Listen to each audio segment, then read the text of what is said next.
Hello, welcome back to another episode of the Infinite Podcast. We are not live this week. This week we are doing a pre-record, just full disclosure, just so you guys know. So it's been a couple of days since we've caught up, guys. How's your couple of days been, Donte? Went by way too fast, to be quite honest. I'm already pissed off because it's work tomorrow. So went by way too quick, but whatever. We're here, and it's been a nice day. Actually, it's finally getting cool in Arizona, man, where it's like I got to turn off my AC, got the windows open. So I've been enjoying that for the last 48 hours. So yeah, man, happy to be here. Bit of outside, bit of grass, bit of fresh air. A bit of fresh air, exactly. Get a bit of fresh air and hopefully keep the AC off, so no more $200 electric bills. So that'll be nice. Yeah, well, it's been raining over here. Weird for Australia and WA. It's like one of the hottest parts of the planet. We just keep getting rain and it's going into summer. I don't know what's going on over here. But Blue, how's your couple of days been? What have you been up to? It's been good. One of my friends is getting married next year and I'm going to be the maid of honor. So we got together this weekend and did some wedding planning stuff and looked at stuff and did girly things, and that was fun. And I played I'm so close to finishing Marvel's Midnight Suns. I'm close.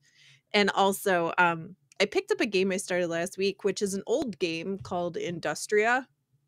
And I'd seen it a lot of times in the picture, like the cover art. I was like, huh. But I never like seriously looked into it. And then Epic was giving it away for free. So one night I just let me just check this thing out. And it is really interesting. It's really, really cool. It is kind of like BioShock. Wait, you say you picked it up on Epic? Yeah. Look at the corruption. The corruption of PC is even getting the herd free. too now. It's free. See if it getting the herd. I think it might be on consoles as well, but consoles weren't giving it for free. So, look. I feel you. Yeah, wait, what type of game is it? Mad. Narrative. It is set. You start right at the point where the Berlin Wall falls, and you are this woman whose husband is just not in the apartment. He was a scientist, and she runs off because there's all these sirens going off, right? The Berlin Wall fell. She is running to go catch up with him and his like super secret science stuff that he was doing. And she runs to where he works, and then she goes to the point, and all of a sudden you are stuck in this loop. It's like a first person, they call it a first person shooter, but you get sucked into these time dimensions looking for him. And it's actually like a time travel thing to alternate universes within so many years of when, you know, you woke up in the apartment and have run off to go find him. And yeah, gives me a lot of like BioShock / Dishonored kind of vibes. You're shooting robots, a lot of robots. As the enemies, and then trying to find your way through this maze of time travel. It's really cool. Okay, so this sort of like a Clockwork Revolution sort of before Maybe, yeah. Clockwork It feels like it's Revolution's a that thing. plus BioShock plus, but you don't really have any control over the time travel aspect of it. You just get kicked out of they call it a scene. You get kicked out of a scene, and then you go down a hallway and you open another door, and the next part happens. Okay. It's pretty cool. All right. I might check it out. Cool. I'm getting to the end of my Asthma Chronicles, and I've just hit a spot where there's a huge twist in the plot. Wait, what's it called? Which I did not I really thought he said asthma. my asthma. I'm not for real. I'm like, you got asthma? Chronicles with your asthma? Tell us about your chronicled history of asthma. I need to get one of those buttons just so I can keep talking while it's going on. I made heaps of jokes when Monad was playing it. Shout out to Monad in the chat. About asthma jokes. I'm like, how's your asthma? Get your nebulizer. Yeah, no, but look, it's that turn-based tactical game that I've been playing. That's also got RTS elements.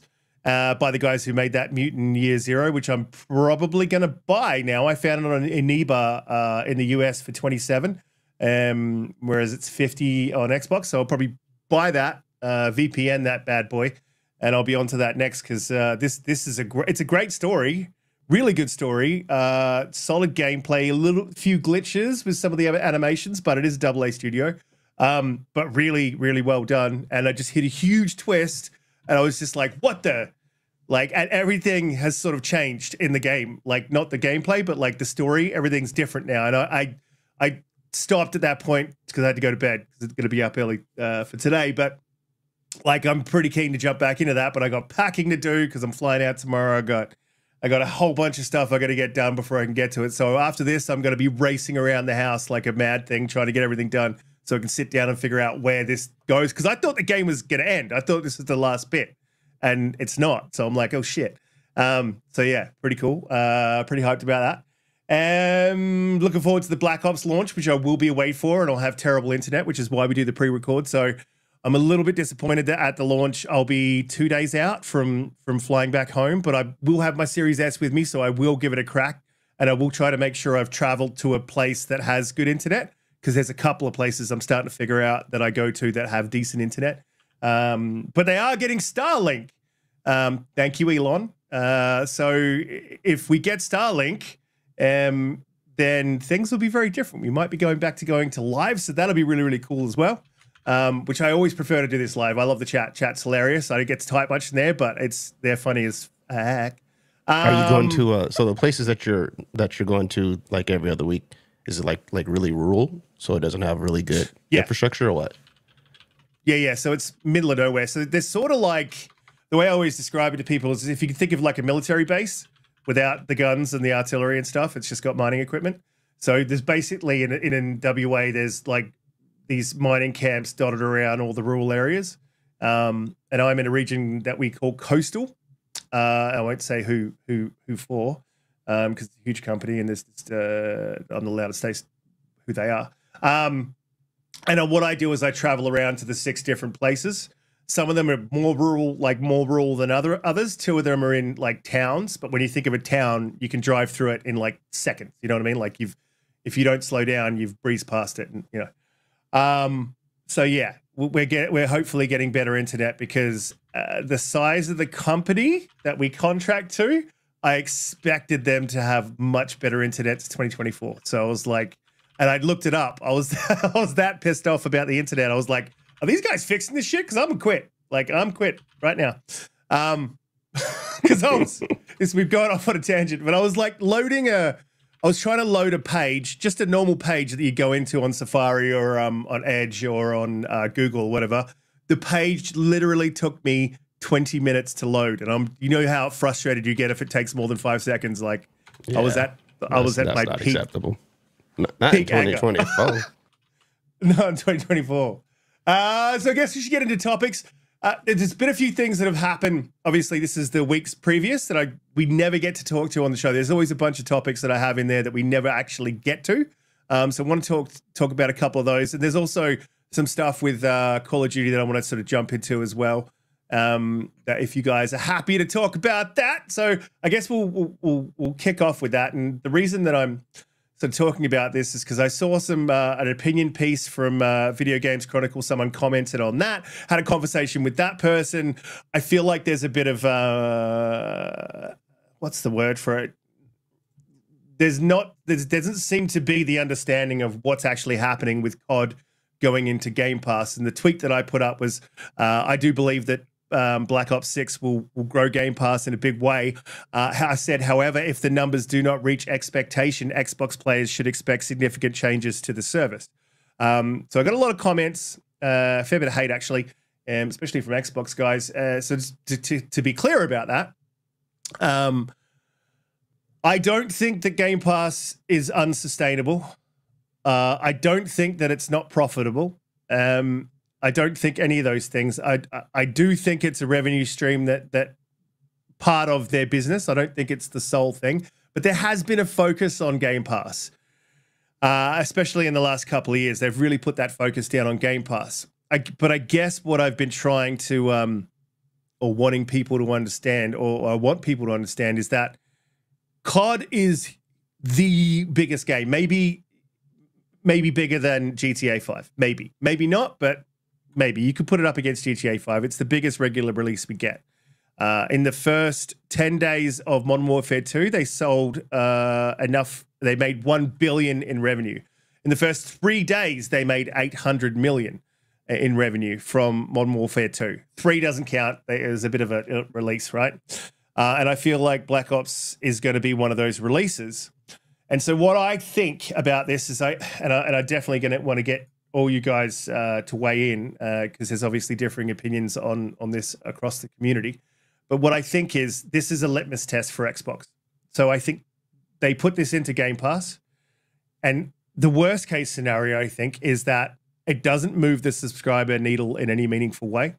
And they don't hit that 1 billion mark early on, say, in the first 2 weeks or first month. I would give them first month. If that happens, I think we see significant changes to what games go to Game Pass, the tiering of Game Pass, and possibly the cost or price of Game Pass. And the reason why I am talking about this, because a lot of people are like, just play games, dude.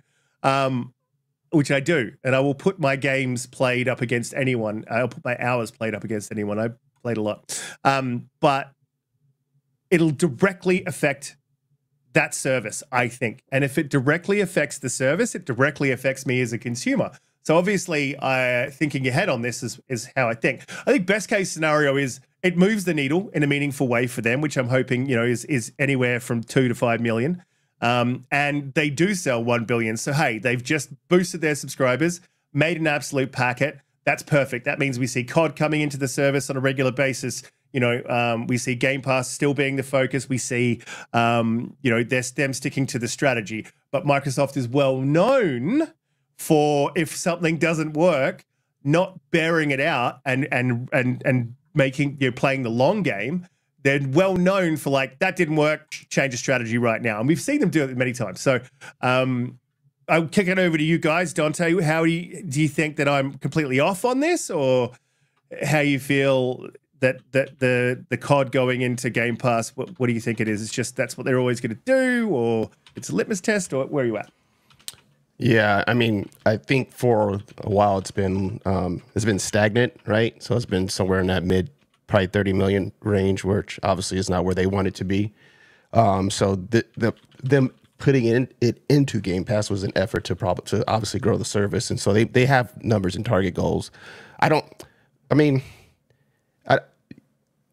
disagree with you in terms of could it impact how they change their strategy in terms of what games do go in, because there has to be a cost benefit analysis where you say, all right, if we had just released this thing off Game Pass just for straight up retail, we would have, what's the amount of money or revenue that we are forecasted to make versus what Game Pass subscriptions would have garnered us by us putting it in there.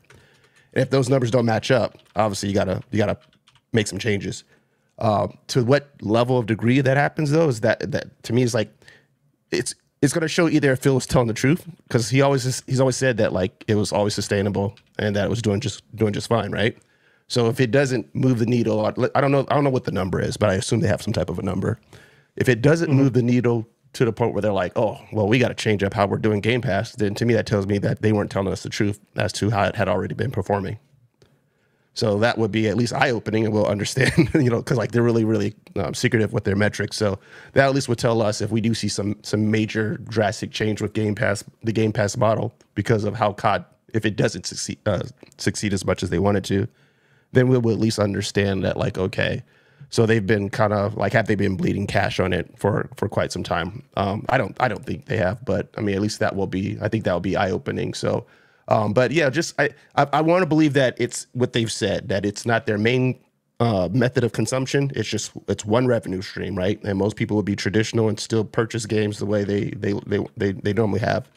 And so, if anything, I hope that this is just an effort to try to grow the service, and hopefully they get close to their particular marks. But I also wouldn't be upset if they said we've lost too much money on what we would have made by just charging it for retail price. And then games like COD don't go in it going forward, or if they do, you got to pay a higher tier for the service. So we'll see. Yeah. Yeah. I mean, for me, that's a negative because obviously, I guess, depending on price, right? But for me, if it affects my my bottom line, then that's where which is why we're here talking about this, because I don't want it to affect my bottom line, which is what I'm, if they're charging me in Australia, we're already at 22. So if they're charging me like 25, 30, then, and they're not putting COD in, then yeah, that would be tough for me to sort of swallow. Blue, where are you at on this?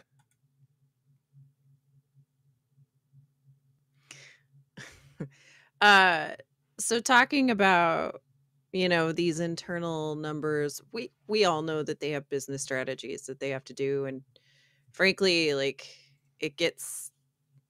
there's so many things, right? Running a company and having no knowledge of inside of what the actual goals and all of that are. Like, it's all guesstimating, and it gets exhausting, like trying to run the gamut of all of this, like, if this then that. And at the end of the day, I'm just like, I don't care. Like, I have Game Pass paid through 2027.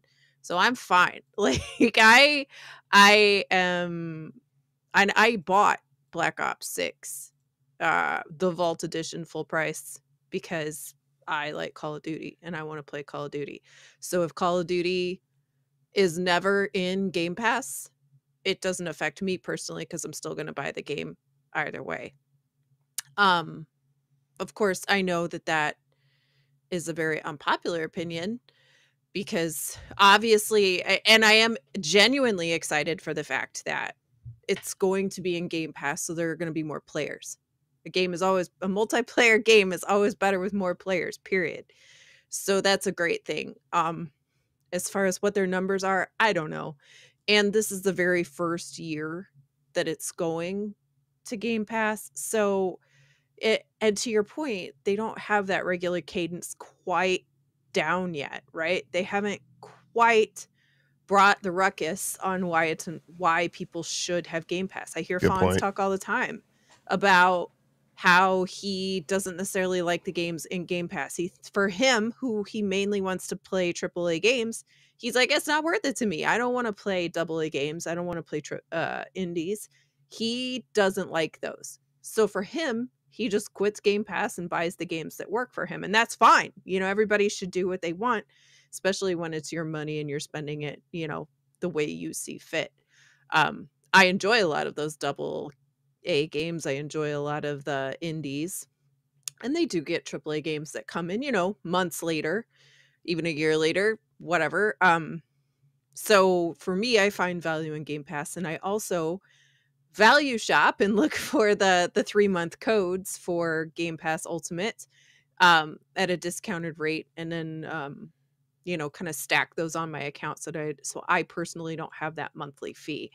If Xbox would come up with a yearly price, I probably wouldn't even bother to look for those codes. I would just buy the yearly and be done with it, because I just don't want the monthly fee. So that's how I do Game Pass. And then I still buy the games that I consider, a higher value to me personally, like Black Ops 6. But whatever their numbers are, it doesn't matter to me. And I just want to play the game, and I'm super itchy for it. So right now, when people are watching it, I will be sitting on my couch with the bag of Doritos and playing Black Ops 6 and being a happy camper, because this is the game I've been waiting for a very long time. And you can't blame, or you can't pin all of the success or failure on Game Pass from this one moment forward. I personally don't think, because again, it's just the first one. They didn't have the full marketing capabilities. They're lucky that this is the first one that they're putting in Game Pass, and this one is going to, in my opinion, be as transformative as Call of Duty can be in their yearly cycle, because it's very difficult for Call of Duty to change a lot of things in a year, right? And so we know that this one has been worked on for several years, and this is one where they're really trying to, set a different tone, revamp a lot of stuff that people have complained about for a lot of years, and really kind of refresh the franchise. So Microsoft's really lucky that this is the first one that they're getting, because it's going to be a big one and a lot of people are interested in it. So I do think that they will see a lot of people playing it, but I don't know. We'll see. I think it's the start of something potential, but we already know Microsoft has other plans for putting their games on other services. So those, in my opinion, what they're going to do to Game Pass is probably going to be more indicative by what they do to the other games and porting them to PlayStation in what time frame than what Call of Duty will do for Game Pass. If that made sense. Yeah, I mean, does that make sense? No, And no, yeah, I think agree. what you're saying is their cadence of first party games that they've got coming is probably going to be more of an indicator of success than Call of Duty. Is that what you're saying? It's a two-tier thing. Sorry, I kind of went on a thing there. I think that yes, their cadence of games needs to pick up consistently with games that hit a lot of audiences, right? Because Avowed isn't necessarily going to hit every audience, right? But Indiana Jones is a much more popular title that kind of spans more. But they need to have a cadence like that. But then my other point to that is I think their choice to put Indiana Jones 3 months later on PlayStation will have more of an effect for people not staying in Game Pass. And, if they continue that path of, 3 months or even day and date, whatever the case may be for other games being ported to other platforms, aka PlayStation, I think that's going to set a tone on the subscriber counts in Game Pass more than Call of Duty just on its own. Okay. Yeah. Well, I feel what you're saying, but I just feel I think that you're probably right. So for me, I would say the things that are working against my argument would be the marketing, the cadence of games, and then also putting their games on PlayStation as well. I think that does have an effect. All those things have an effect, but I think that Xbox itself is looking at this as a litmus test, is this moving the needle? I think they're doing that.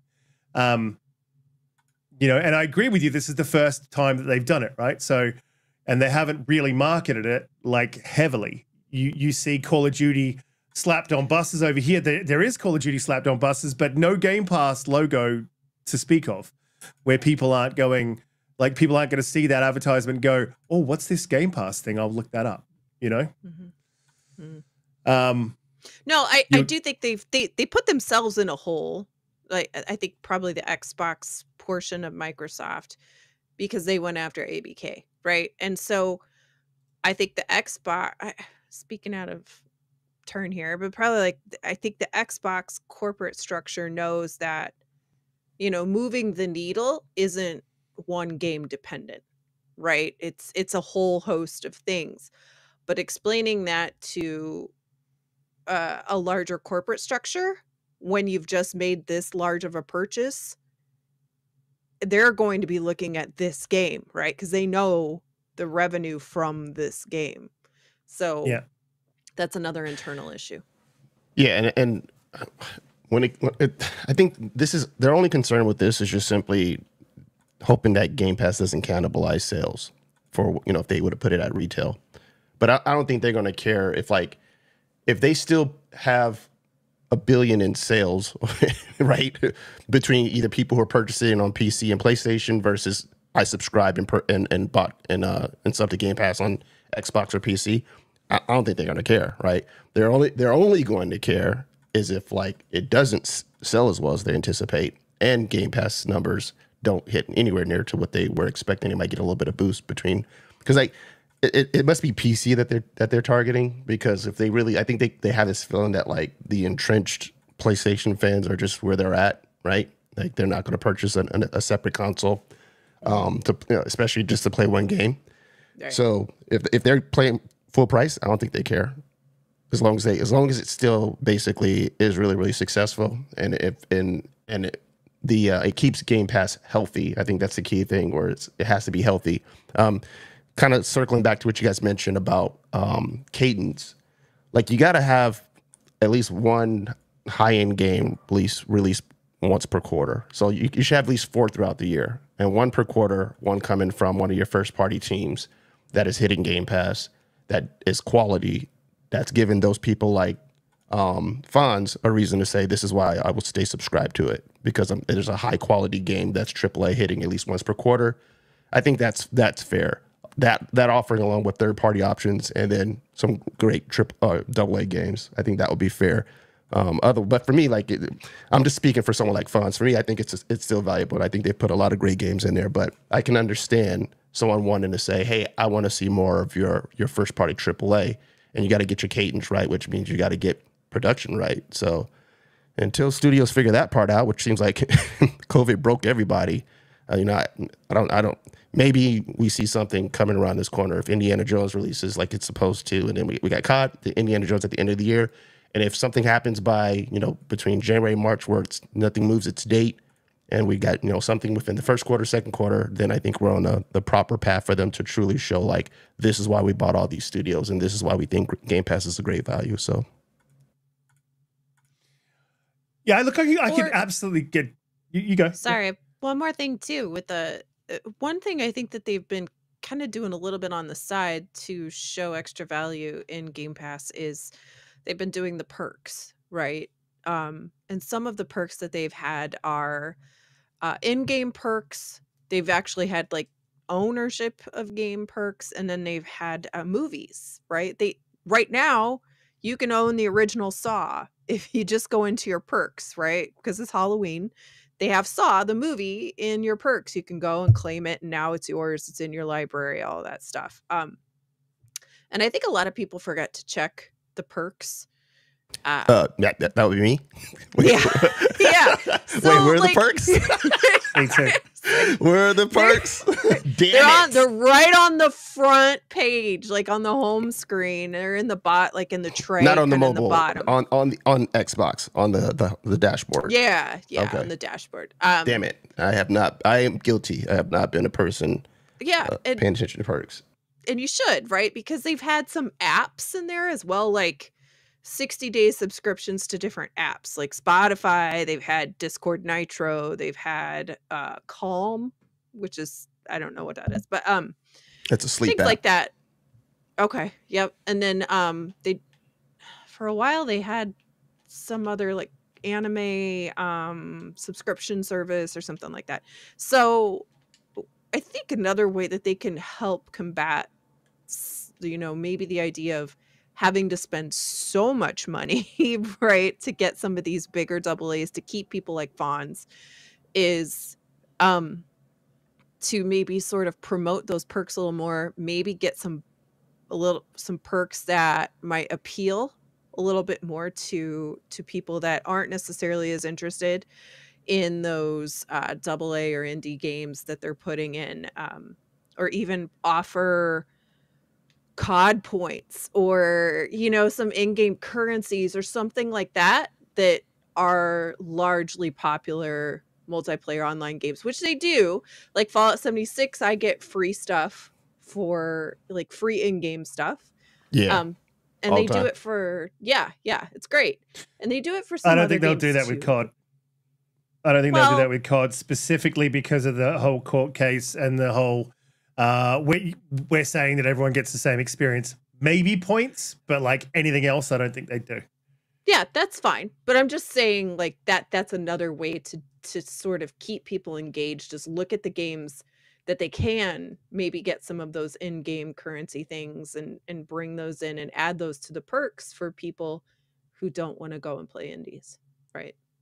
Just a thought. Yeah. I mean, I'm a bit of a weird Game Pass subscriber, because like there will literally be a game in, if it's AAA and it wasn't in Game Pass at launch, I've probably bought it.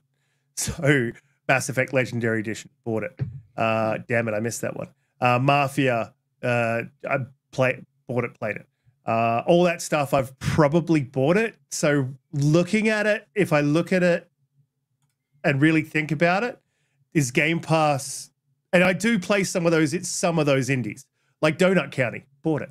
Love that I game. do play. It's I so do good. play some of. Yeah, I play some of those indies, but I also buy a lot of games, and so a lot of the time when they come around to Game Pass, I've already got it. But I've also got Game Pass because I have severe FOMO. I don't like to miss out, right? And I could just wait until a game comes in that I'm like sort of interested in and then get it. But then I'm also paying for the live online core stuff. So I'm like, I may as well just go the whole hog, and then it's there when I need it, if I need it. Same as Netflix. Like I just recently went through and like it killed me to do it. Canceled a bunch of subscriptions that I don't use, like Paramount Plus, and I was like, I haven't watched they use this since Halo, but I've had it since the end of since the first season of Halo. And Yeah, same. Like, why do I have this? You know what I mean? Like I'm not watching anything on it. Apple TV, I probably should cancel that, but I just can't. It's great. It's great. It's the best one. Yeah, actually do watch shows on Apple TV though. They got It's good quality shows. Every time they have got a a new new one, I'm like, show oh up. shit. Yep. Oh, definitely They got a new going one. to talk about that. Yeah. Yeah, but so I'm new that season of weird Game Silo Pass coming out. I'm subscriber. happy But about that. oh, Yeah. by Sorry. the way, sleep apps, calm. Nothing says I'm single like a sleep app. If you have trouble sleeping, it's because you're single and you don't have children. So it's a shot to all the single people out there. Wait. Wouldn't you single have ladies. trouble sleeping if you got children? Because your kids don't let you sleep, especially youngins? I mean, yeah, if they're awake, you're awake. But if they're asleep, you are asleep. Like you've never been asleep before. Like, look, these things, they don't exist. Yeah, I mean, I don't get a heap of sleep, but that's not because I can't sleep properly. Like it's because I am kept awake by screaming children. This morning was a good one. I was like, look out for the coffee. Don't kick the coffee. Don't kick the coffee. Don't kick the all right, the coffee's everywhere. Like Leary's like, yeah, Dad. Yeah. I'm like, You make it sound so appealing. Like, oh, Right. I don't regret any decisions. Can't I've made wait. So far. Gonna rush out to have myself a kid ASAP. coffee everywhere. But luckily, my new lounge is sort of like a little bit waterproof, so it doesn't stain the thing. So, I'm happy. Carpet, though, if you have carpet and kids, they don't mix, you got to get rid of the carpet. Anyway, the child show. So one of the things that you said there, like, was what I was getting, Donte, was like, could they be simply looking at the game revenue that they're going to get from COD and then, they see Game Pass as supplementary. So they get 10 subscribers and, well, that's great. We made $1 billion and we got 10 subs. Who gives a shit? I could see that. But then I don't see why you put it in Game Pass if you don't want a result, right? You've got to get, if you're making a business there has to be move, a number. you want a result. Yeah, there has to be a number of there has to be a number of people who like newly subscribed to it and then played it, right? If that number isn't, I don't know what it is, but I'm assuming like anything less than close to 1 million is probably going to be like a letdown for them, right? They probably shoot it for like 2 to 5, I'm guessing. But if it's less than 1 million, they're going to be like, we could have sold the additional 900,000 copies or whatever, Well, this is the thing as well. Like, I also think if I could say something to the team at Xbox, I would say, listen, if COD doesn't move the needle for you, don't immediately jump. I would say go through the holiday season, get your next game release out, which I think you've got Indiana Jones. Then I think you've got Avowed, which is probably after that, early February, right? So I think go through those 2 game releases and see what kind of movement you get. And then after that, maybe wait for South of Midnight. But like after that, I would then, expect as a business, that's when I would make a move and go, okay, well, look, this is not working the way we want it to. Let's make some adjustments so we can get as much revenue in as possible off this service and off our sales. And, let's go full PlayStation. I wouldn't do that. I would never do that. I'd be the guy that got fired because he just dig his heels in. But yeah, it's a net positive. It's just something that I think I also want the community to prepare themselves for, that maybe there could be some changes if things don't go the way that Microsoft wants them to go. But I really think that it should move the needle, and I think it'll do the sales. It's obviously going to do the sales on PlayStation. I think you're right about PC too. I think they want to bring in as many PC guys into that app as possible, and that app has improved from what I've heard. Not perfect yet, but I think if they work on that launcher in the back end, really get some some things happening with that. You know, do the COD, do the games. You know, hit us with the end of the game of the year. Hit us with the Xbox handheld.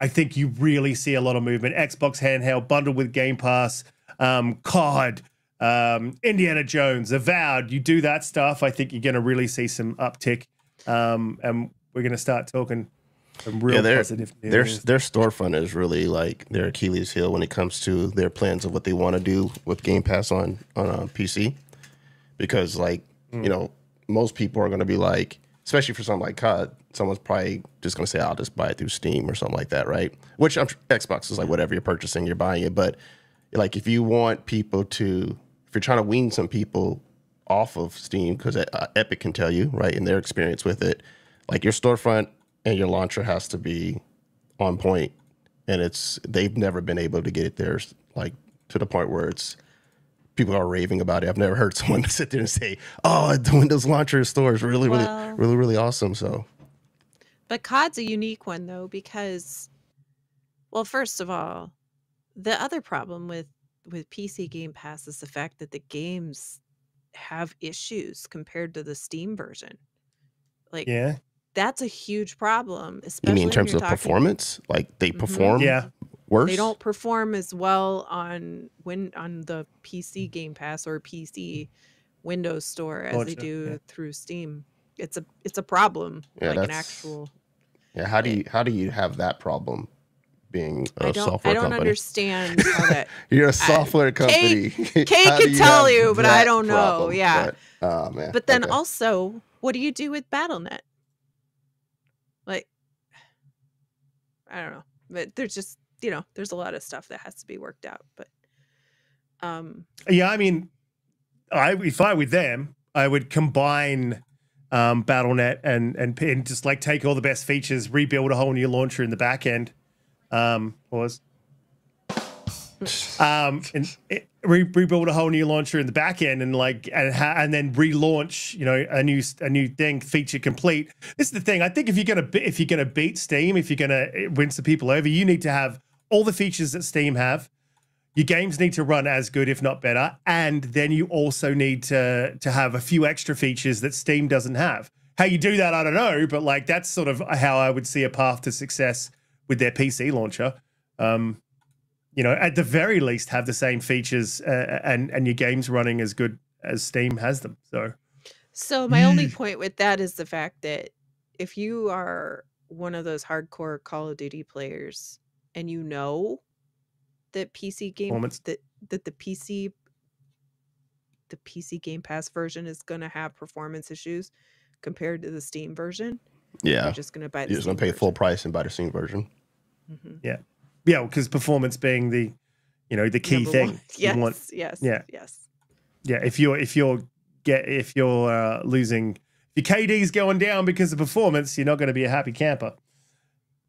Sorry, camper, get it? I literally have the button. He's just cracking himself up over there. He's like, man, I'm funny. Got it? Did you get it? Get it? Did you? Anybody? Just Let me do it again. Hold on. Yeah, that was the joke. I'm here on Thursdays. Try the veal. I'll be here. Like one of those terrible comics at the, at the Improv hub that serves. Yeah. That serves like terrible chicken schnitzels, or veal schnitzels. You're like, this is dry, and this comedy is dry too. There's another one. Sorry. Jesus Christ. It's gonna be a long night. We should probably move on, but yeah, I just want to talk a little bit about that. I don't think people I think a lot of people were like, Riskit's bashing on Xbox again, and I'm just not. Like, I want their success. You're looking at it from a consumer standpoint, which directly impacts you, and as opposed to like the other people who have full concern, who do not play on a particular system, but they have concerns about decisions that Xbox is making for whatever particular IP or service, etc. It's like, well, no, you're actually talking about something because you actually enjoy the service that you subscribe to, and you want to make sure that it doesn't lose its value. So, yeah, stays at least the way it is, or at least as valuable as it is. But also, there's also the other side of the coin of like guys who are just like the defense force.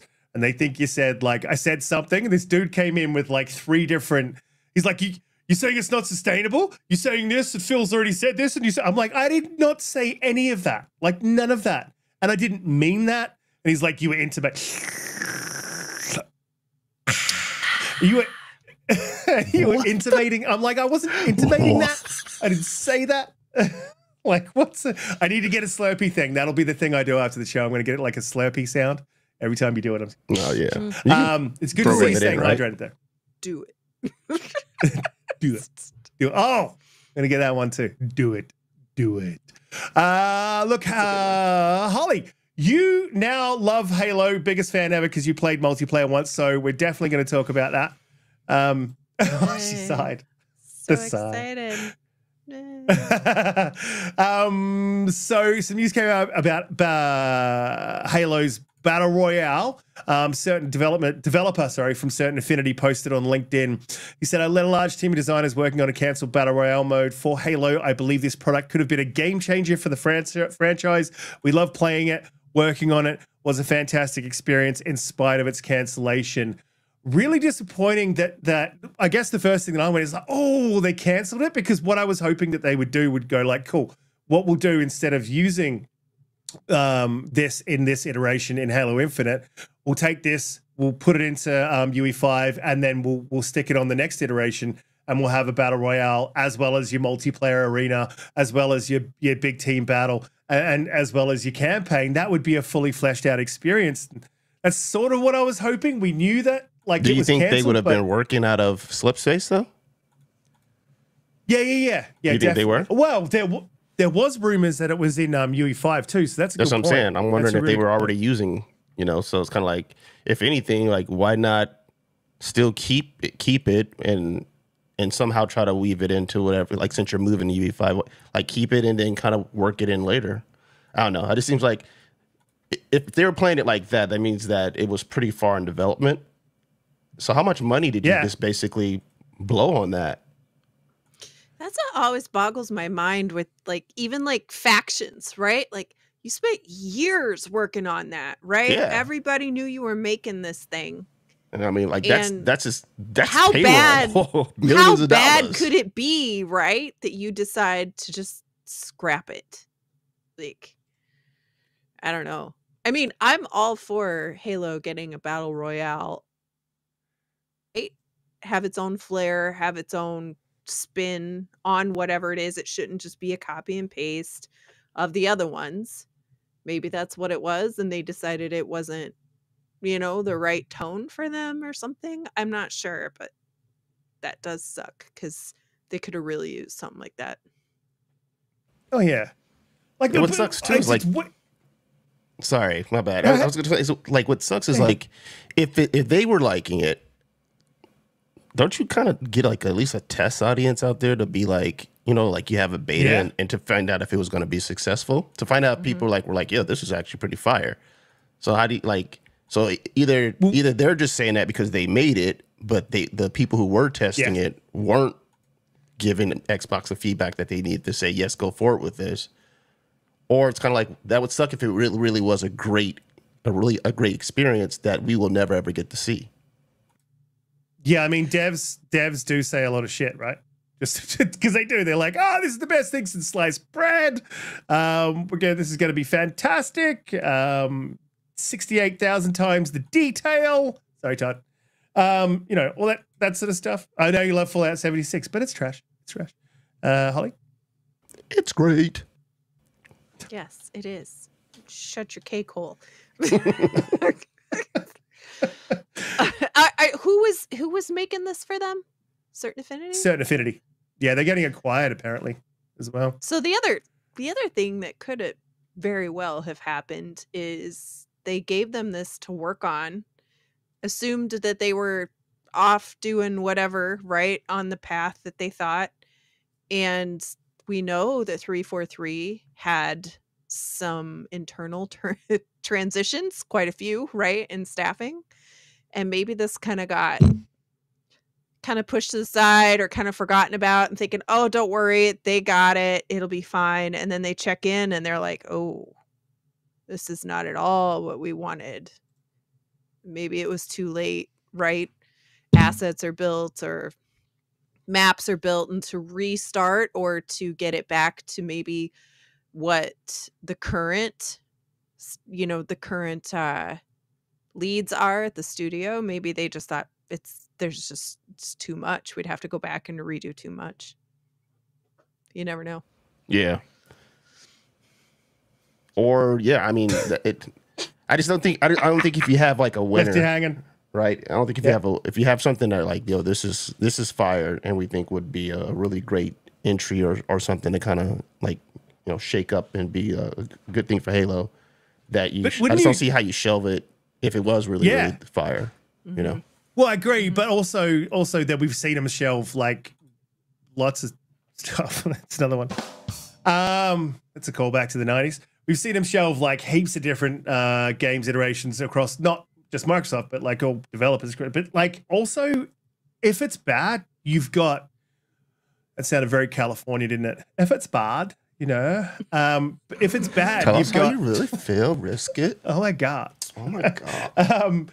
If it is bad, you've got like what 6 years, 5 to 6 years to sort of work on that and get it to a state that it works. Maybe it's a cost versus reward sort of, or cost versus return sort of thing. Maybe, but I don't know. I feel like the amount of money, additional money they would have to continue to pour into it to get it to where they want it to. Right. Could be. I mean, the sad part is we will never know unless Jason Schreier comes out with like here's my in-deep investigative reporting on what happened with certain Affinity's Halo. I never want to see that man do an expose physically. That's the only way we'll know outside of what they just said recently themselves, the dead. I want him to stay away from 343. I don't think Jason Schreier has Xbox's best interest at heart. He doesn't. No, he doesn't. He does. I never get any feeling that he cares.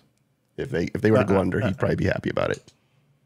Yeah, I mean, yet the guy turns up at like, I literally thought he was that it was someone cosplaying as like a troll for Warcraft or something. Like one of the little goblin characters. Like a goblin. Have you seen Harry Potter? The little goblin dude who's on the like train ride. Dobby? I thought not Dobby. No, you're talking about the actual bad guy. The dudes who are inside the bank and all that stuff. Those, yeah. I thought someone was cosplaying as that, but then someone was like, "No, that's Jason Schreier." That's just how I was like, "Oh, no," but I'd be genuine. Genuinely, that's what I thought. Because he had the suit and everything. Genuine. I genuinely thought you looked like a goblin. God damn. Damn. I love you, Jason. Please unblock me. I swear I will say nothing but good things. You should probably move on. Look, I'm just a bit disappointed. I love Halo, and we're in the state that Halo Infinite's in now. Fuck, it's so good, man. Only problem is it doesn't have enough players in Australia, so everyone's sweaty. We've got Mint Blitz in our lobbies. Like, that shit gets ridiculously sweaty. People who can stand up to Mint Blitz, it's like, like I literally just go in there and like die. Yeah, that's exactly what I do. I'm like, fuck this, I'm out of here. I've got 1 kill, 48 deaths. So yeah, that's that to me. But it's in such a good state, man. I just wish there was more players, like people that I could actually run over.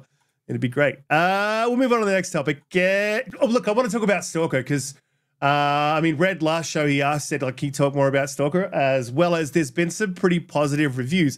Jez Corden from Windows Central, shout out to Jez. He was saying that it's a possible Game of the Year contender. There's been IGN previews. Everyone's just putting out a whole lot of positives.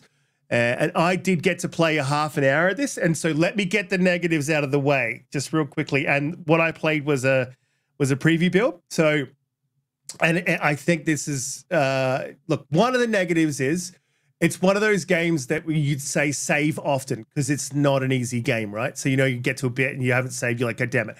But what it has is an autosave feature. And so there's anomalies in the world, right? And the first anomaly that I encountered, I didn't do the right thing to get past the anomaly because I didn't understand. Like, so I died and it saved just before I died.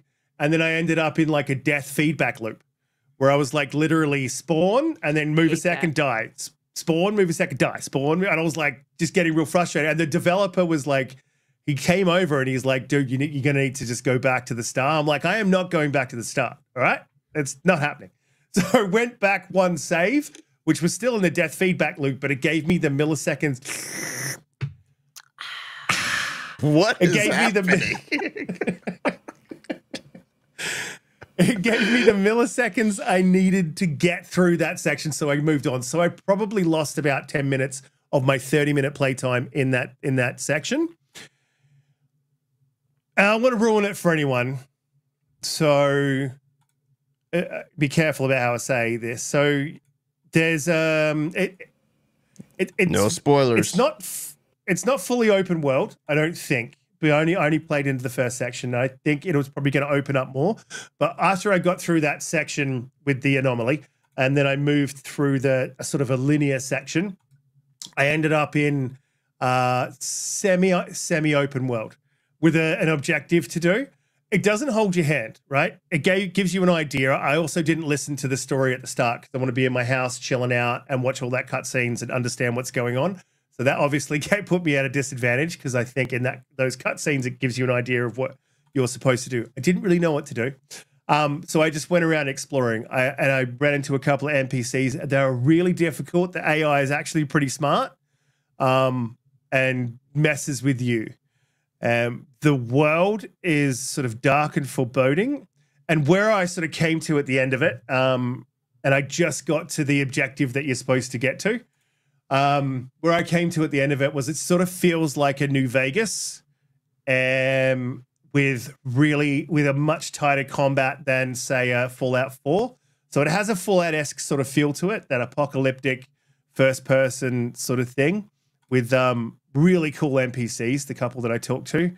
The battles that I had were just super hard, man. It's not forgiving at all. So Holly probably will have some trouble with it. Clap back.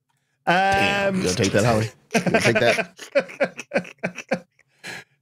So Holly will probably have some trouble with it. No, but look, I think I didn't play enough for me to go a game of the year, but I think Holly, you will love it. And Donte, I think you're going to love it. Like, I think Colt will definitely love it too, because you guys are just really into that Fallout stuff. For me, I think I'm going to need to spend a bit more time with it to sort of decide, but I think you guys will instantly jump in and go, this is it. This is the thing. So it's awesome to see that the reviews from everyone are just super positive. And it looks amazing. It got fantastic sound design. And yeah, so I am looking forward to it. I'm going to spend a bit of time with it. It has those survival horror elements as well. Like there's inventory management, resource management, which is the things that normally piss me off because I don't have a lot of time for that stuff. So that's why we'll see how I go with it. But I think it's got all the elements that I need to sort of push me through into a game like that, which is really cool. So I think it may translate to a lot of people who don't get into Fallout and don't like those kind of games. I think it might pull a bunch of those people in. And because Game Pass as well, I think you're going to see this game's going to do really, really well, which is great because the developers have had probably the roughest run of any studio leading up to a game launch. I mean, the guys were literally fighting a war.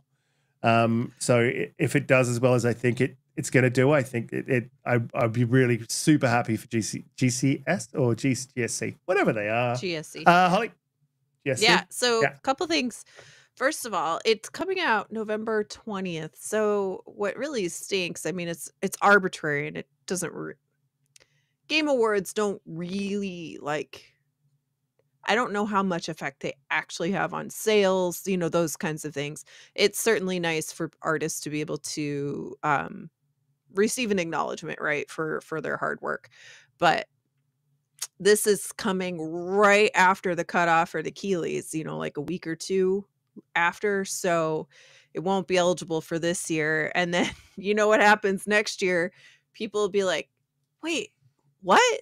When was that? Because it's already like a lifetime ago in gaming, right? For next December for a game that came out in November this year. But having said that, the other thing about this game is just to forewarn people a little bit. And Kay was talking about this on his show yesterday, and I completely agree with him. The Stalker games, and I haven't played the originals. I've watched some people, and then Red recently played them through that the drop that they did this earlier this year, where they were ported to consoles.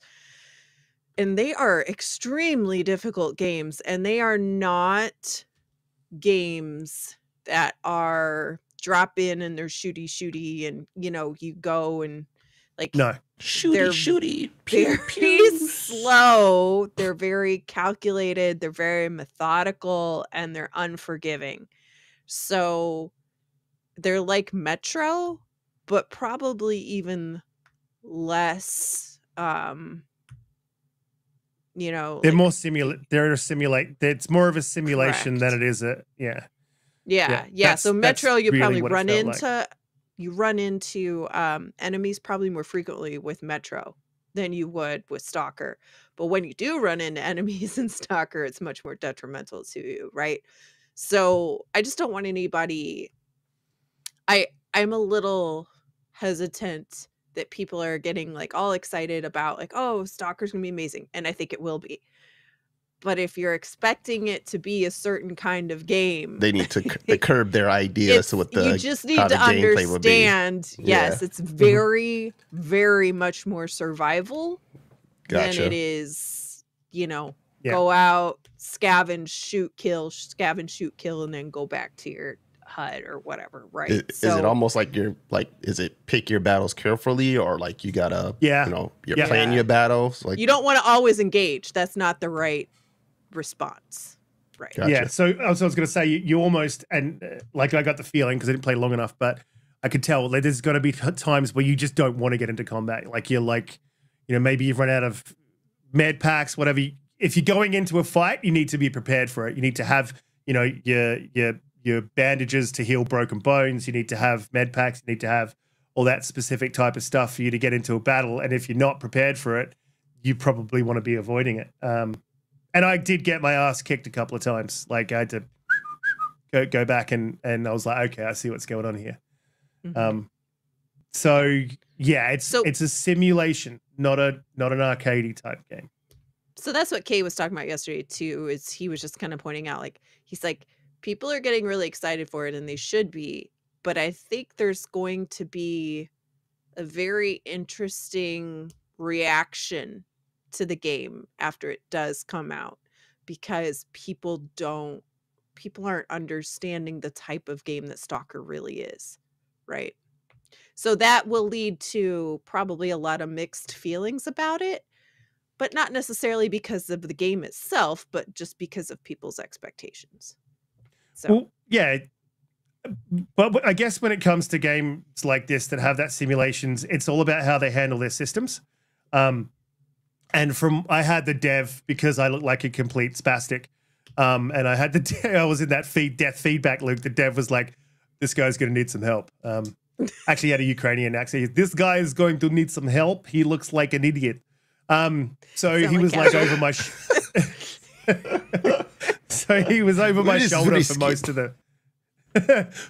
my playthrough. I hate that though, because I went in with the wrong tactic. I went in with I've got half an hour here, I got to move through this game quick.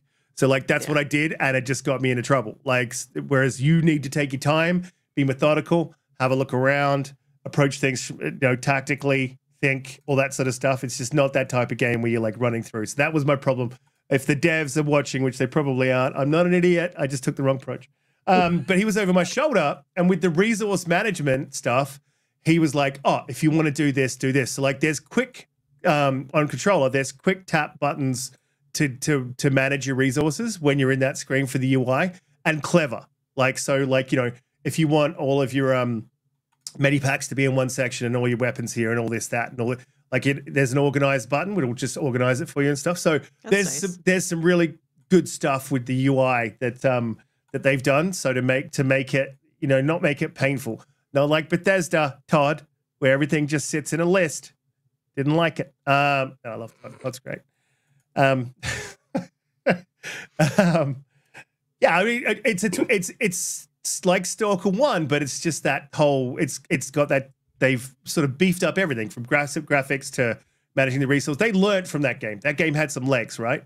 So they learned from that game and they updated that game and they got Stalker 1 to where it was. And I think they've learned from that and they just wanted to lift this game in every way. And I think they've achieved that. So yeah, I agree with you, Holly. I think some people are going to get in and go, what the hell is this? Isn't this like COD? But no, it's not that.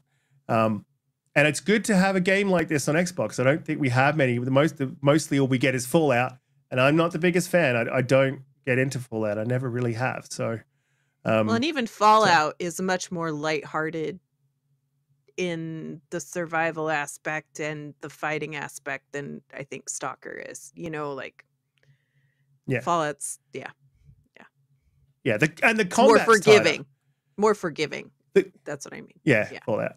Yeah. The combat's tighter in this too, and I would say it's a step, like it's somewhere in between COD and Starfield, like somewhere in between there. You know what I mean? Like it isn't tight and snappy like COD. It's not twitchy or anything, but it's also not as. I think the combat in Starfield was really good. So when I say janky, I mean the Bethesda jank that just comes with the combat. I'm sorry, it hasn't. So like it doesn't have that. The combat's pretty great.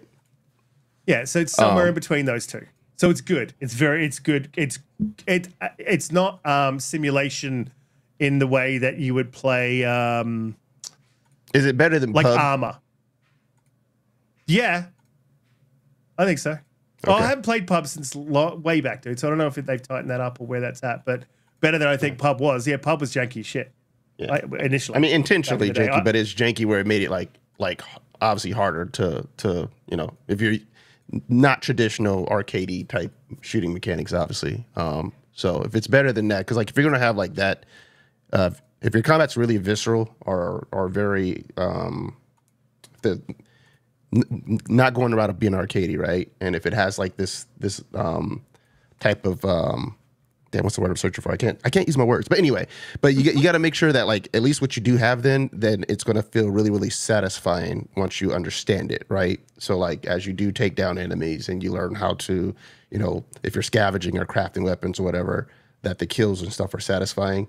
It's kind of the same way for like any type of combat where it's a slasher, but it's like kind of Souls-like or whatnot, of the combat's like really, really visceral. You just got to make sure that.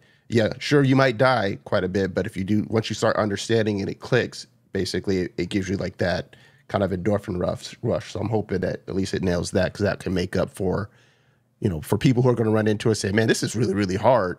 It's like, it can't be really, really hard and not fun to shoot when you do shoot, Yeah, no, it's definitely fun. Yeah, no, it's yeah, that's what I mean. It's good. There's definitely a skill ceiling, and there'll be attributes of your weapons that will go into how they perform and all that sort of stuff. It's cool. It is very cool. But I agree with you, Holly. I think people should be forewarned. It's not just a twitch shooter. It's not that type of game. It's full sort of simulation, and I think they've done a fantastic job. And one other thing that you mentioned with the Keeleys, I sort of feel like Keeley should make an exception on this one, don't you? Like they've had to deal with the most hellish development cycle anyone could deal with. They literally were fighting a war. They lost team members to a war. He won't. Whilst it's still developing a game. He won't. I feel like that Keeley should make an exception for. Yeah, he won't. They'll be eligible. They'll be eligible next year. Yeah. But that's, again, like you said, by that time, you strike while the iron's hot. Does it matter to them? I don't know. When's its release date? Is it this year still? November 20th. 20th November. Okay, yeah. So the problem about like any game that releases generally, like especially like the very beginning of would be the eligibility for that particular year's award season. The earlier you are, the worse of a chance you have at actually winning, because then you'll just have, no matter how great you are, right? Unless you're Zelda, because you'll have that thing of people who will have that short-term memory as to, well, what was really, really, really hot as we get closer to the award season, right? And then it will overshadow no matter how great this game ends up being. So, like, you generally want to have something kind of maybe released like middle of the year. So Yeah, that way you're and- kind of still fresh in people's mind, and enough people's got to play it. Yes, but for them, it's better to release in the fall because that's when you're going to get more sales. You know what I mean? Yeah, Like yeah. at the end of the day, There is the monetary True. is going to always outweigh. Yeah, if you don't care about rewards, if you don't care about awards and stuff, I get it. And there are other award shows in between. True. You know, there are other award shows. Just there is one just thing makes though. it I more just difficult. sort of And popped into my when I mind said middle of is- year, I didn't mean like summer. I'm talking about like in terms of like how the award season, you know, 'cause like September-ish, October-ish is kind of like the cutoff or whatever, right? So games have to release kind of like at that time in order to be eligible for this year's Keeleys. There was one thing that popped into my mind though with this is this is a timed exclusive, and way back in 2020 they said that it would be a 3-month timed exclusive. So maybe what they're sort of planning to do is to get in, you know, it's only on Xbox, so they're launching on Xbox and PC, get it into people's mind, and then the refresh could be mid next year. They drop it on PlayStation, and then they're back in the conversation for Game of the Year. I mean, that could be maybe a plan. They've made their sales there, and they'll get their sales on PlayStation. Be really interesting to see the PlayStation community's reaction to it, eh? Because knowing it's a timed exclusive, are they still going to dump on it because it's Xbox? Is there going to be a beat up on it, or will they be like, "I'm glad that this is coming to PlayStation"? That's what I think that will get. That's what I'll see. I've seen nothing about anybody saying anything negative about Stalker. Like, I just haven't. I don't know. But I've just missed it, but I haven't. You might have, because I'm moving back in the 2020, 21, all that stuff, moving in those circles as I was. There was a lot of negativity, but I'm not really in the circles now. I don't see a lot of the PS fanboy stuff coming through my timeline. Thank God. I'm getting a whole bunch of other stuff, which I'm not happy about. But it's we'll see how they react. Really, who gives a shit what they think? They can stay on their blue side of the fence, and we'll stay on our green side of the fence, and never the twain shall meet till we all come to PC, which will happen. It's like that Rick James. Donte. Did you see? Rick James. It's like the Rick James. Come to me. Like, Yeah. Look, we'll move on. I've got a couple other topics that I just wanted to cover off on. We did touch on one of them. But Assassin's Creed Black Flag. That is terrible. Slip of the tongue. I know someone's laughing. I did not mean to do that. I apologize. Assassin's Creed Black Flag is coming to coming in November 2025, apparently. So, as reported by Insider Gamer, Ubisoft was apparently targeting a November 2025 release window for its rumored Assassin's Creed Black Flag remake, codename Obsidian. I wonder how Obsidian feel about that.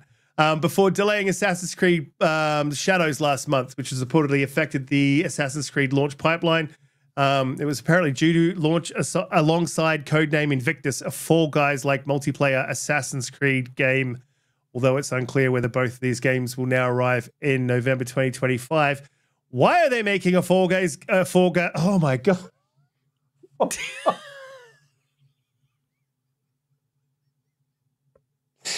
I am so sorry. Why are they making a Fall Guys? I need to stop speaking. Why are they making a Fall Guys Assassin's Creed game? Red Wolf's never gonna let you live this episode down. He's never gonna live. He loves those like slip of the tongues. This is almost as bad as I will not bring up what is it, BJ Blazkowicz, the legendary the same tier. It's tiered. Yep. Yep. I mean, wow, 2 in a row. He's gonna love this. Maybe I'll just edit this bit out. But yeah, look, we should be consistent. I'm super hyped for super hyped for Assassin's Creed Black Flag. I don't know why they didn't do just this with Skull and Bones. Like, this could have been launched a while ago, why are they doing a Fall Guys type game for Assassin's Creed that is just stop putting the Assassin's Creed monicum on everything. You don't need to, Ubisoft. Like, make a new one if it fails. Like, let it stand on its own. If it fails, it fails. Look, I'm assuming that you guys both played Black Flag Assassin's Creed. You didn't. Oh my God, Holly, you have to go back and play that game. It is absolutely sensational. I haven't played any Assassin's Creed ever. Why? Ever? What? Ever? Ever. What type of third party RPG-ish game have you played? That you like? Tons of them. No, that you like. I like Mass Effect. I play all the Fallouts. Have you? Sorry, Skyrim. I meant that has. Okay, so Skyrim that has like hack and slash combat is what I'm kind of going after. Oh. So what's going on here? Why haven't you played? What's the reasoning behind not playing them? I'm just sort of curious as to why. I just haven't. It's not like I've been like avoiding them. I just haven't. They've come out around times when other games have come out that I had preferences for, and I've had no connection to the franchise to be like, oh, well, that one I need to get over this other game, right? Just hasn't happened. And then I'm not the Norse one, or the Viking one didn't really appeal to me. I loved it. But yeah, look, I love the Norse one. I thought I'd completed it in full, but I actually hadn't. When it came to Game Pass, I'm like, oh, I'll jump in and have a bash around with it. But there's like a section, the Norse section I haven't done because I just got really tired.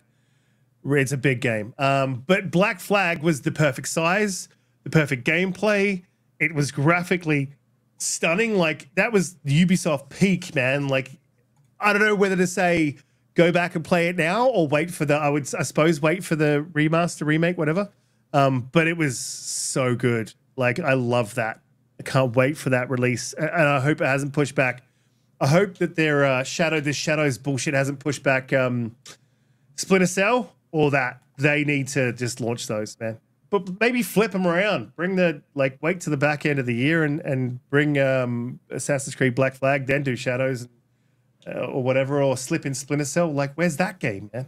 Ubisoft have got some IPs that are just like banging, and they just don't seem to I don't know, they just mismanage the shit out of all their IPs. I mean, it happens a lot with everything, but like Ubisoft is, I just don't get it, man. I don't get how you can like fuck up magic. They've got like absolute magic in those IPs, and they just don't manage them.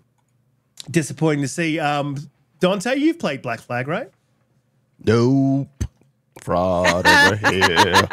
There's a fraud in this house. There's some frauds in this house. Nope. Nah, Black Flag is the one I haven't played. So like I played the Ezio collection, and then I was kind of like hiatus for a little bit until I got back in around Origins? I ended up playing Origins finally. I ended up playing that one, obviously, actually second before Valhalla, but what's the one right before, right after Origins? Odyssey. So that's when I really started getting back into the franchise with Odyssey, Origins, and then Valhalla. So I kind of missed a lot of I didn't play Unity, Black Flag. I missed a lot of that stuff in the middle. It was Ezio, and then to the last three that have come out. But I've heard good things about Black Flag. A lot of people, anyone I know who talks about it, they always had positive things to say about it, which isn't always the case for Unity. So it came from so it was on 360, and I had it on 360, and I just started playing it, and then I was like, the Xbox One came out, and then I was like, oh, okay, well, that was the first game I played on the Xbox One, and I wasn't listening to the controversies. 900p, like, it looked stunning. Like, stunning. There wasn't 4K TVs. It was only 1080 HD. And it was just, I was like, it was honestly, as soon as I booted it up, I was like, tears, all that stuff. Yeah. Yes, I don't just cry in my car. Sometimes I cry in front of a TV. No, kidding. Yeah, so I'm super excited for this to come out. Yeah, this is all coming out today. I'm super excited for this to come out. I can't wait for it. So I'm a bit disappointed that it may be pushed back. But now here's games that I haven't played. So apparently The God of War trilogy, the Greek saga, is being remastered, which I kind of don't believe because, to be honest, how often do PlayStation remaster games? You know, it's fairly rare. Is this the original Jaffe? Yeah, ones? yeah. Okay, okay. So they got Horizon Zero Dawn. They've done The Last of Us, and so apparently an insider recently surfaced claim that the original God of War games would be relaunched in a remastered collection to celebrate the franchise's 20th anniversary. The studio responsible for the upcoming Horizon Zero Dawn remaster. So I don't know if that was Nixus, but it should include God of War, God of War 2, God of War 3, as well as Chains of Olympus and Ghost of Sparta, which I think were DLCs. See, I never played the originals, but apparently they're very much like Donte Inferno. I don't know if you guys played that Love one that game back in the day. Yeah, I love So that good. game. But yeah, they definitely. I think Inferno was definitely trying to mimic what God of War was doing, but it was still fun. Yeah, so I love that. Never played the God of Wars. Anything like that, I'm gonna absolutely love it. I guess the question is like, is it going to be a God of War 2018 remake, or are they just going to remaster and sort of update the combat? One thing I didn't like about Donte, I don't know if you remember this, Donte. One thing I didn't like about that is you to dodge in that game, you're using the right stick instead of a button. And that always sort of trips me up. I find it really hard to sort of parry and dodge with that at the same time. So I don't know if God of War did that, and that was just a thing they transferred over to Dante's Inferno. But love Dante's Inferno, and because I've never played the God of War trilogy, I'm super hyped for that. Love 2018. So I'm pretty hyped over this. Holly, would you you haven't played the original God of War 2018, have you? I haven't played any of them. No. I own it. I just haven't played it.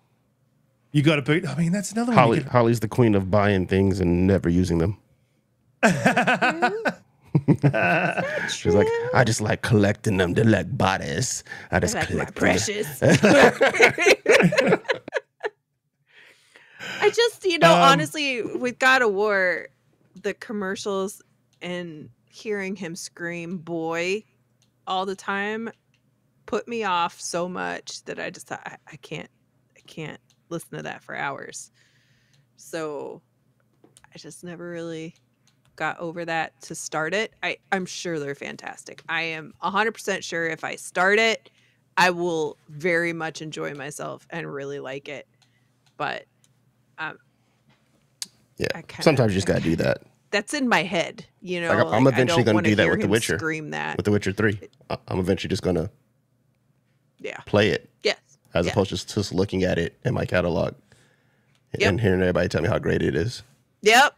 I mean, somewhere I got the full Witcher 3 DLC. It's up there behind the Halo Master Chief thing. Like that game is absolutely fire, but huge. Like it's a huge undertaking, but it's huge. Mm-hmm. But why did that come? Weird. Very quiet. Hang on. There we go. Look, you need to boot that. You need to boot that game up and play it, please, because I want to hear what you think of it after you've booted up God of War and played through. Like, I'm really curious. One, because obviously we're friends. Two, also want to get a female's perspective on the whole thing because it's a very dad-son type story, and I loved it. Okay. You're going to say something. I will before the end of the year. How about that? That's fair play, right? There's a lot happening. There's a lot happening this year. I don't feel like you can commit to that. There's a lot of games to play. I almost started Ghost of Tsushima the other day too, and because I haven't played that yet either, and I own that, and I haven't played that yet. And Death Stranding, I own 2 copies of that. I own it on PlayStation and PC. I want to play that because that's more my type of game probably than yours, to be fair, right? It's a game that apparently takes 10 hours to get into. No, did you play it for 10 hours? Like literally someone, did you play it for 10 hours? Well, if you didn't play it for 10 hours, then you won't like it. Like that's also Starfield. That's also fuck out of here with that. Star Wars Outlaws. That's also, there's a lot of games that are a slow burn to begin with. I'm not going back to Star Wars Outlaws. I've decided. I'm like, no, I am not. I'm not. The mechanics, the gameplay is king. You can't even talk about it. Did it? Yeah, I am so disappointed with that game, man. That was the, you know, the remember the 2032 or whatever it was that they had that like rogue thing, and they showed a trailer for it. It was a Star Wars game, and they were like, it was supposed to be on Coruscant, and you were going down to, you were like working in the bowels of the city, pause.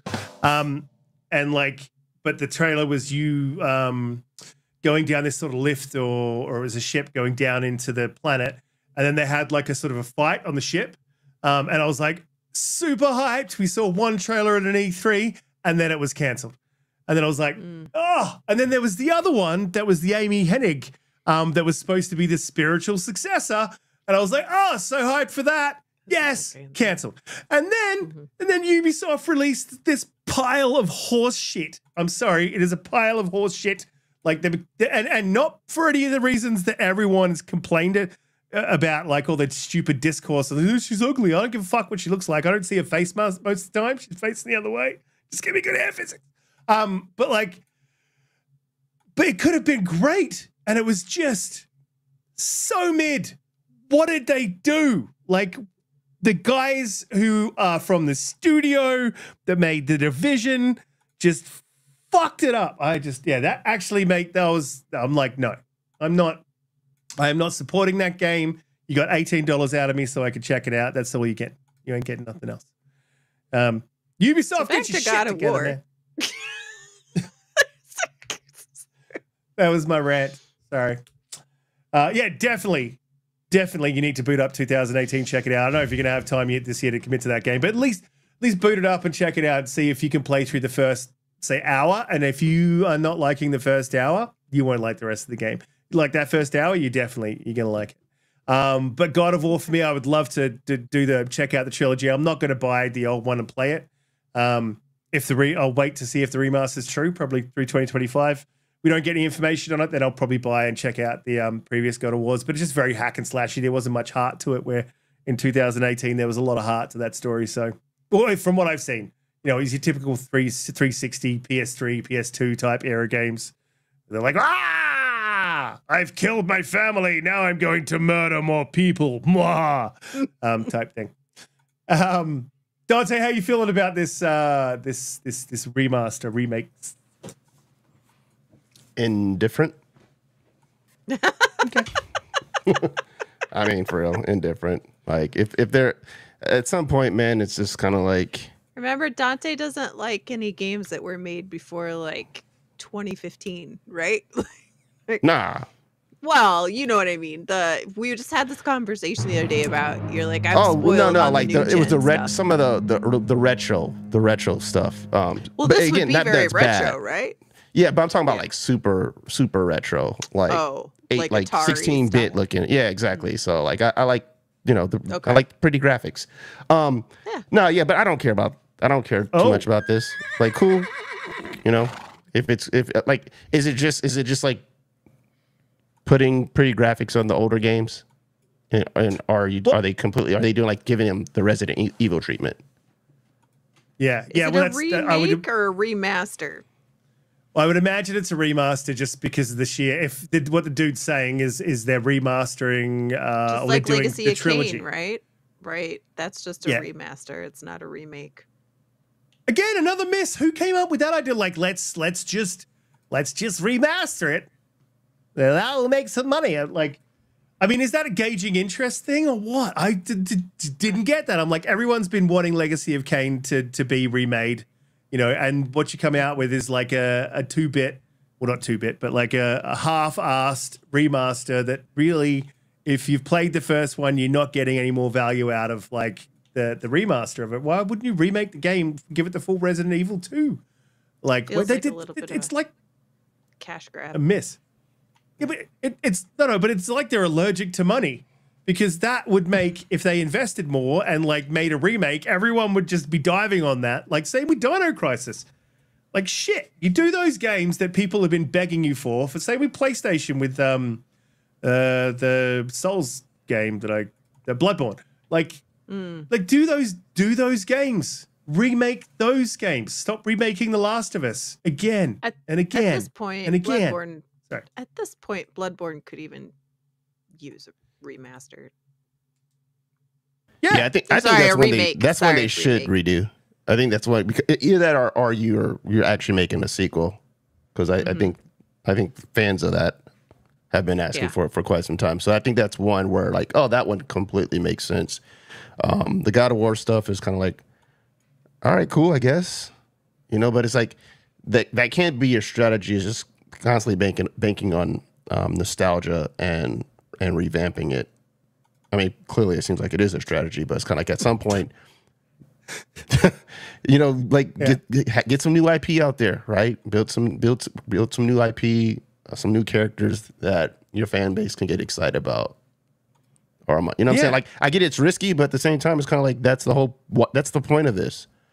You get something, if you get a hit, then you get a hit, boom. But at the same time, like you're innovating and you get your fans something to kind of be excited about, except for because like younger kids now aren't going to have any feeling towards those nostalgia. Early God of War. Yeah, they're like, okay, there is room for both there, because I was just sort of thinking about this. Like, if you keep just making new IP and they miss, which you hope never happens, but if that does, the risk is huge now. But if you're doing this, remastering, like do it properly, like hit the IPs that people want to see. Like remake Siphon Filter, remake what was that game that I think it was Naughty Dog, Resistance, remake Resistance Bloodborne. Fall of Man. Remake the games. I don't even know if Resistance did well for them though, which could be like, and same thing with like what was their shooter that was the Halo killer? Killzone. Killzone. Like I don't think those two games like did for them what they wanted. But again, you have the IP. What a great time to give it a new lease on life, right? Where you're not starting from scratch, right? You have a foundation, and now you can basically do whatever you want with the story and reintroduce it. And just advertise shit out of that. But in between, like if I was PlayStation, like their strategy they're doing, like do a remake, whatever, of a game, whatever, and then in between that, do an IP, a new IP live service, and then do a new IP, or release your sequel of Ghosts of Tsushima or Ghosts of Yotai or Bowtie, whatever it is. And then, you do another remake, like a mix of all that. But it just seems like we're just going to remake the shit out of a whole bunch of games that have only released like a year ago, and then, leaving all these old IPs to languish, and also releasing shit new IPs is just Concord. Fantastic game. Absolutely brilliant. Salutations to all the team.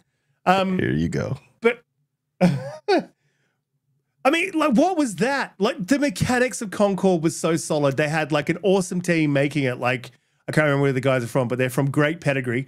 And that's what they do. That is what they do. The UI was so confusing. I felt like I needed a fucking PhD to understand what was going on. Like, it did things it didn't tell you it was doing. Like, I didn't understand the stat. I didn't understand like what the hero would do. And then like, I'm cool with fucking pronouns. Have your pronouns, but the pronouns were more obvious on the fucking screen than what the other stuff that they did. I'm like the actual game mechanics. Like, put that front and center so I know what the fuck's going on with there. I don't know. I don't call them whatever they want. Like, I'm still going to call them whatever I want in the safety of my own fucking living room. Sorry, that was my rant. I'm having a few rants today. Tell us how you really feel. Let it out. But like, get that. But the other thing about Concord is that I think it had great bones. Like, it was solid mechanics. Like, it actually played pretty well. I think they have something there. Just the everything around the game, aside from the mechanics, they need to work on, and as well as the Like the tanks, dude, they are like proper tanks. They're more like underground bunkers, moving underground bunkers. Like they're ridiculous. If you're a tank, you ain't dying. And there's obviously the DPS guys. The DPS guys are ridiculous as well. Like if you're not a tank or a DPS guy, like you're just going to get absolutely owned. So the balancing issues with it, but the mechanics of the game, the shooting felt great. The jumping, the traversal, the whole thing felt really, really good. Just terrible PlayStation, bad. Sorry. Okay, what's the next rant about?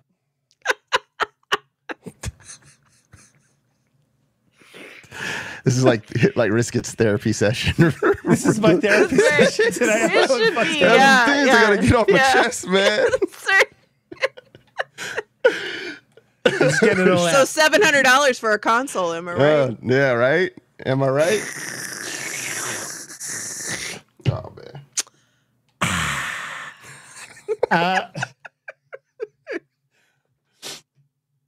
$700 for a console is absolute.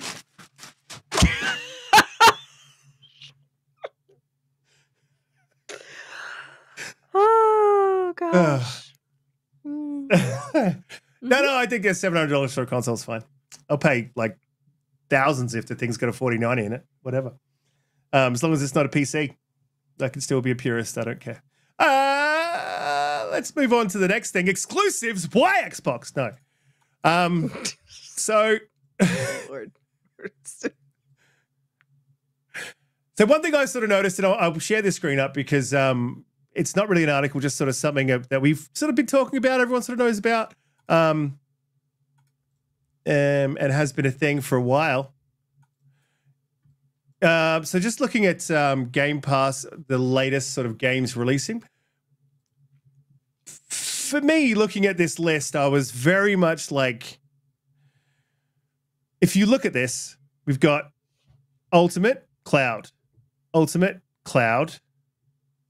Ashen, it's on console, PC, Cloud, console, PC, Cloud, console, PC, Cloud. Then it's PC, on PC, Ultimate, PC. Then we've got Ultimate, PC. Then we've got Ultimate, PC. Then we've got Ultimate, PC. This very much feels to me like they're doing a hard push. I think we were talking about it earlier in the show. They're making a hard push for that launcher on Game Pass, but they, and to bring those PC guys across. But I just don't think they're in the situation or have that launcher ready to do that. As well as I also feel a little bit disrespected as a console purist with their push to PC. I still want to know, or I want them to show me. I'm not going into a rant. I don't know if that's why you're smiling. I'm not going to do it. I want them to show me as a console player that like there's still a lot of value there. Look, for me at the moment there is. I'm just concerned that when after this whole COD thing happens and all that sort of stuff is that we may see a little bit of value dissipate. Because realistically, what are there 3-4 games in there at the moment for console that are coming in? That's to me is I like Endgame.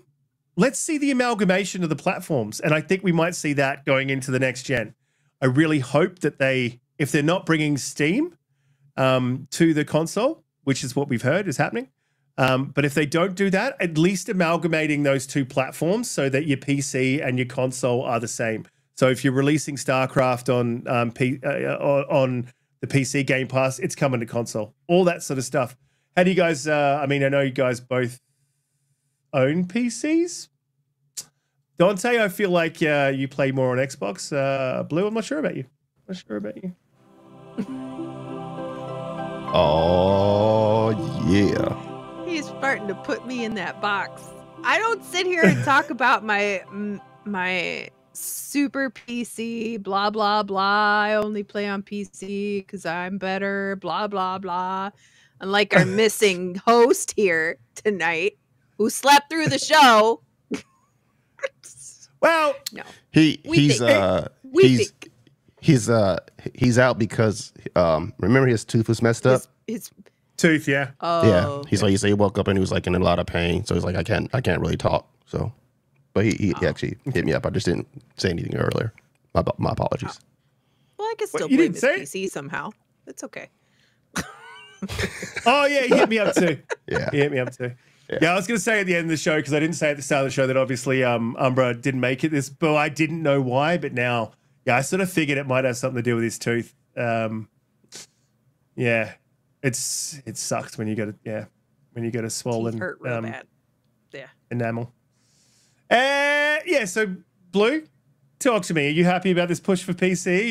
You feel disrespected as a console user, or are you just happy with your 3080 and you're going to move over to PC permanently? Excuse me, I have a 4080. Oh. What is happening? Look, now that I have a PC, I still prefer to play on console because I watch TV through my console. I do everything through the console. So when I turn on the PC, it's kind of a pain in the tuchus to transfer everything over to the PC. But I do it. But I will tell you, when Epic Games is giving me really good games free every week, and Amazon Prime is giving me really good games for free, they just gave me every game in the Borderlands series for free. And I've got a couple others too. And Epic Games gives me 10% cash back on every game that I purchase over there. So you can play your little flu-foo sounds and all of the glitter bombs that you want. Yeah. But I am saving money on PC. So, but I do still prefer, I prefer to play on console. I do. Because it's simpler, it's easier. But I'm more than willing to play on PC if, like for example, when I was going to buy Silent Hill 2, it was the $80 version, the deluxe version was $80 on PlayStation. And I went and I looked and I found it fully legit for $60 for the digital version on PC. So PC it is. Plus, the graphics are better on PC. So it's like the price was first, but the graphics were better. Cue music. Thank you, sir. It is what it is. Plus, triple plus, I get to use my Xbox controller instead of that PlayStation controller. Yeah. So, don't hate the player, hate the game. Damn. Well, at least you didn't. That's fair enough. But how you feeling? So the push to PC really doesn't concern you, though, right? It doesn't really matter to me because the only time that I've looked at PC Game Pass really is like when Aura and Age of Mythology came, and StarCraft. Yeah. I'd be interested in trying StarCraft, but I just feel like those games. Well, Aura only released on PC, and I tried Age of Mythology on console for about 3 minutes, and I just went, nope, I want the keyboard and mouse for this. I just want a keyboard and mouse. Yeah. So, yeah, I feel you. Yeah, me too. You saw the lengths that I went to get set up with the keyboard and mouse on Age of Mythology on my couch. So, I had a cardboard box and a whole setup thing rocking away. So, yeah, I get that. Look, and I don't particularly begrudge the PC. I just don't. This is the thing. I think Microsoft jumps before they're ready too often, too early, and jumps before the world's ready. TV. That's the way it ended up going. They had some really good features that they've taken away, like the Snap 2 and all that sort of stuff. They sort of brought back with the games, which is the quick resume.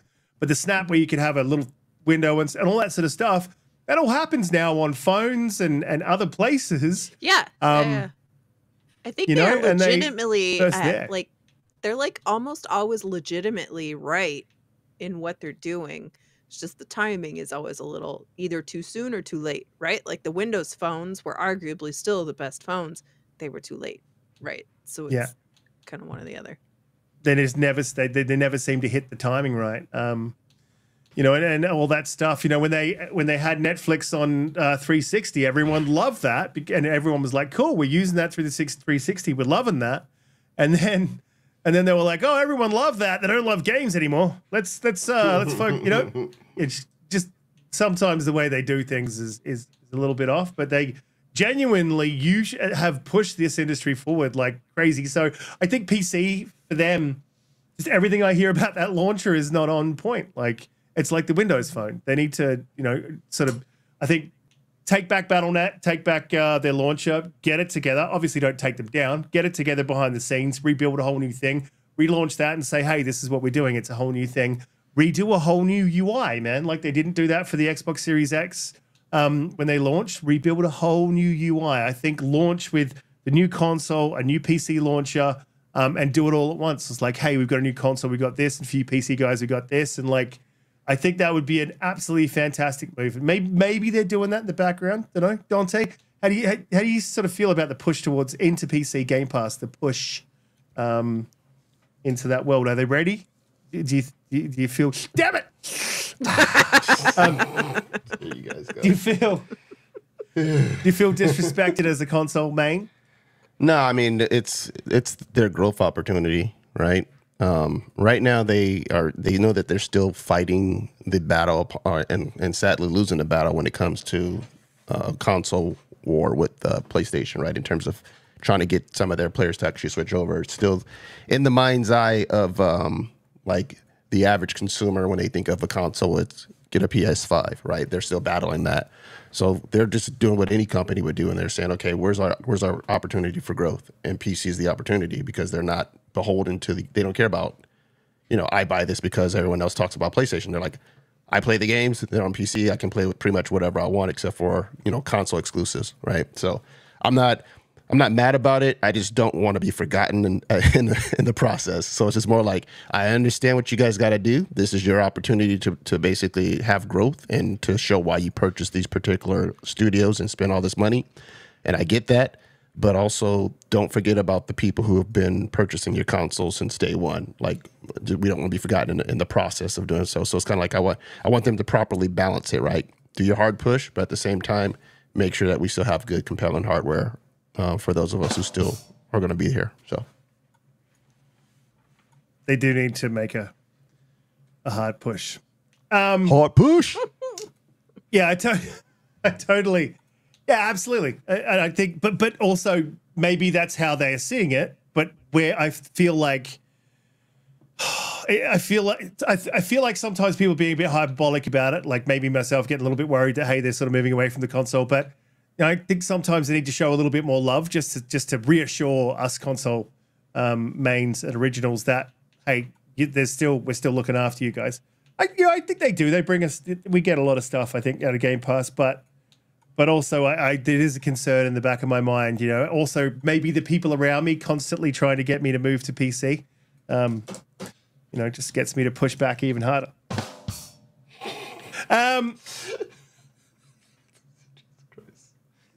I've never pushed you to go to PC. Oh my goodness. That's true. That is true. But I feel a disturbance in the force. Oh, okay, here we go. Here we go. I haven't seen you on your Xbox lately. There seems to be a lot of free games flying around on PC. I'm just saying. It's a concern. It's a concern. Be like 3 months later, is like, has anyone seen Holly? Anyone seriously? If she's like, on, she's hiding. Warcraft. She's like, if she's on, she's in she's incognito, appearing offline. Become like Max. What was that guy's name? From the Pepsi commercials, Max Headman, right? Was that his name? Oh yeah, Headroom. Max Headroom. Yeah. Just living in the computer. Right. Have a Pepsi. Yeah, I remember that dude. Well, wasn't he on Back to the Future? He was like one of the. He did the Pepsi commercial, Pepsi thing and remember they had like Ronald Reagan and some of the others, right? Digitized into that, like switched personas when he was pulling. Yeah. I literally just watched that. I got my daughters to watch that. I couldn't get my eldest to watch the third. My oldest daughter, but my youngest, me and her just went through the whole series and she loved it. So I think she was a little bit bored of it by the third one though. Doesn't have the nostalgia. I think Ghostbusters is next though. That's what I'm going to take him through next. So I like 2. Yeah. I think 2 gets too much hate. Yeah, the first one's still better, but 2 is good. Yeah. 2 was good. I think 2 was good. My youngest said that. She's like, oh, Like I like two, but I think one was the best. I'm like, yeah, definitely one was the best. And I really love 3, especially the ending, because really that whole series was about Doc finding love, right? Because that's what really happened. Like, you know, Marty's life's getting sorted out, and then Doc finds love and has a family, and that's, you know, because he was an old lonely dude with his dog, you know, like that's yeah. So I thought, you know, it was sweet, it's lovely. So that's all we got time for this week, guys.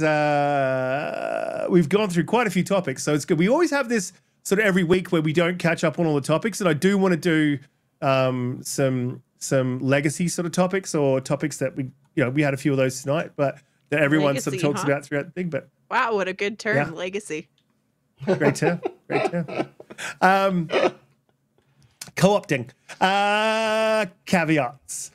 But yeah, I think we might do this each week. Sort of pick up on the topics that we left off from last week, because that's sort of fun to talk about. Maybe it's going to be a week late for you guys watching, so I apologize.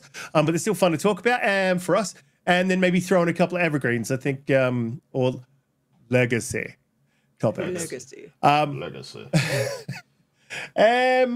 Blue, thank you for coming through. I appreciate you guys. I know this is makes it a busy week when you've got one on, you know, the one you've got to do on Friday, and then you follow up with another one on Sunday. So I really appreciate you guys taking the extra time in this week to turn up and help me out. Umbra, no, Umbra's got horrible team. I see what you did there. So Blue, let people know where they can find you, what you're up to, what you're looking forward. Anything else you want to let them know? How about it?